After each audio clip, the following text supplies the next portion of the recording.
أخت بتقول إنها طالبة بالجامعة في إحدى كليات القمة، إلى آخر المقدمة جزاها الله خيرا. بتقول في الأخير يعني والحمد لله، أنا لم أقرأ الورقة كاملة لأنها لم تصلني إلا الآن، أسفل الإطالة.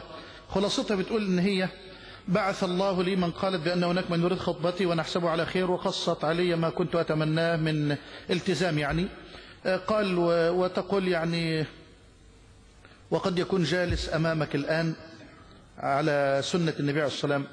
قلت نفس فرصة واستخرت ودعوت الله وسرعان ما حدثت أمي، فكانت مزعزعة ولكنها مالت إليه عندما عرفت أنه سيقوم بتجهيز الأثاث كاملا، ولكن عندما عرفت أنه سيقوم بتجهيز الأثاث كاملا وهي مش هتكلف شيء يعني وافقت تقريبا. نعم مالت إليه. المهم حدثت أمي إخوتي وكانت مفاجأة بالرفض التام. لماذا؟ هل تعرف لماذا يا شيخ؟ لأنه لا يناسبني على حد قولهم، فهو تعليم متوسط دبلوم وأنا تعليم عالي. وقام الكبير والصغير برفع أصواتهم وألقوا عليه اللوم وقالوا هل جننتي؟ ما انتش حاسة بنفسك؟ دبلوم إيه اللي عايزة تتجوزيه؟ وكأننا ارتكبت خطيئة وأجرمت. هل يا شيخ كنت أنا مخطئة؟ هل أنا فعلا لا أفهم ولا أقدر؟ هل أنا فعلا غبية؟ وهل والله لقد كرهت هذا التعليم إلى آخره. إن الله وإنا إليه راجعون. هذا من الهزيمة النفسية اللي هزمت بها الأمة وانساحت في بوتقة مناهج تصطدم اصطداما مباشرا مع ديننا وأخلاقنا. سيدنا النبي قال إذا جاءكم من حصل على البكالوريوس فزوجوه. شيء غريب يا إخوة. النبي عليه الصلاة والسلام قال إذا جاءكم من ترضون دينه وخلقه فزوجوه. أنا لا أقلل من قدر الكفاءة أبدا أبدا، لا أقلل من قدر الكفاءة العلمية والكفاءة في السن والكفاءة المادية، لا أقلل من هذا، إنما الأصل الدين. الأصل الدين. راجل معاه دكتوراه من غير دين أقسم بالله ما له قيمة، والله ما له قيمة. والله العظيم حتتمنى في يوم من الأيام أن لم تفعل، يعني لم تقدم ابنتك له. الأصل هو الدين يا أخوانا، الدين هو الباقي. فاظفر بذات الدين تربت يداك. والأمر للرجل على السواء. فإذا جاءك من ترضى دينه وخلقه زوجه. دبلوم لكن رجل عنده دين عنده خلق ميسور كما ذكرت الأخت في السؤال، حيتولى الإنفاق بالكامل وتجهيز. بالله ما شاء الله لا قوة إلا بالله. رجل معاه بكالوريوس أو ليسانس أو دكتوراه ما عندوش دين ما عندوش خلق. إيه قيمته؟ إيه قيمته؟ ما قيمته إن أهان ابنتك يوما بأبيها أو بأمها؟ ما قيمته إن أفسد على ابنتك دينها؟ إيه قيمته؟ خلنا في موازين مختلة في المجتمع. آخر إحصائية رسمية أكثر من 3 مليون عانس في مصر. إحصائية رسمية 3 مليون عانس، يعني فاتهن سن الزواج وقطار الزواج. ليه؟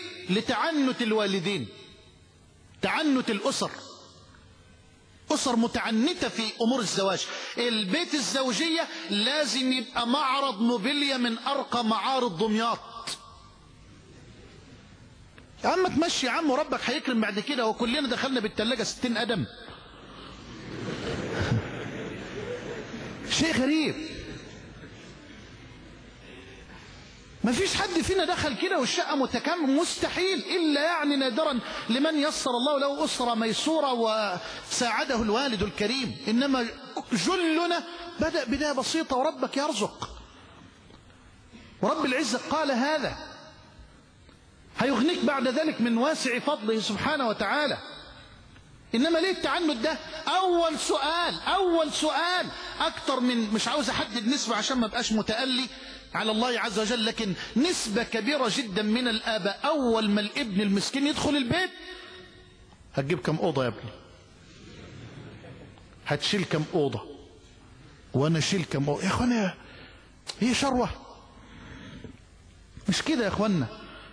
أقسم بالله لولا أن بناتنا يمنعهن الحياء لصرخن في وجوه الأمهات والآباء اتقوا الله فينا وارحموا ضعفنا وخلوا بيننا وبين زوج صالح يعيننا على أمر الدين والدنيا.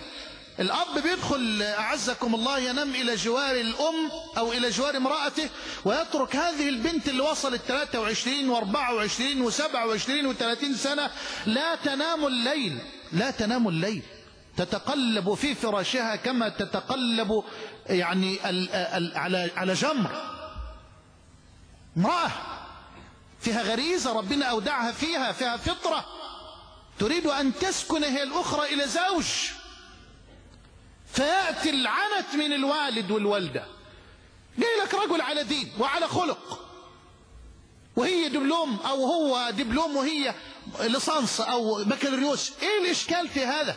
ما دام على دين وعلى فهم ورجل على خلق ورجل عنده من الحياة ما يستطيع أن تعيش ابنتك معه عيشة كريمة لا تقل في مستواها عن العيشة التي كانت تعيشها في بيتك. إيه اللي يمنع يا إخوانا؟